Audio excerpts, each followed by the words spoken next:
স্কুলে ড্যান্স এবং গান শিক্ষার জন্য ওস্তাদ দিবেন, শিক্ষক দিবেন। কেন, কিসের জন্য? গান ড্যান্স আমাদের মুসলিম পরিবারের এটা সংস্কৃতি না। যদি আপনাদের সমস্ত পরিবার, বাংলাদেশের সমস্ত পরিবার নাস্তিক হয়ে থাকে, বেঈমান হয়ে থাকে, তাদের জন্য গান এবং গানের টিচার দিতে পারেন। যদি 92% মুসলমানদের দেশে কোনো অবস্থাতেই গানের টিচার দেওয়া যাবে না। এদেশে টুপিওয়ালাদের, দাড়িওয়ালাদের, মুসলমানদের খাজনা, ট্যাক্স, ভ্যাটের পয়সা দিয়ে গানের টিচার দিবেন। গানের টিচারের প্রয়োজনটা কি? সেখানে ইংলিশ টিচার দেন, কম্পিউটার টিচার দেন। আজকে প্রাইমারি শিক্ষা ব্যবস্থা ধ্বংস হয়ে গেছে, কিচ্ছু নাই।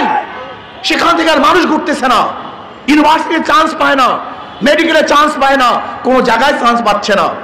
এর জন্য প্রাইমারি শিক্ষা লেভেলকে ঢেলে সাজাবার জন্য ধর্মীয় শিক্ষক সেখানে নিয়োগ দিতে হবে, এবং কোন অবস্থাতেই সেখানে গানের টিচার বাংলাদেশে দেয়া যাবে না।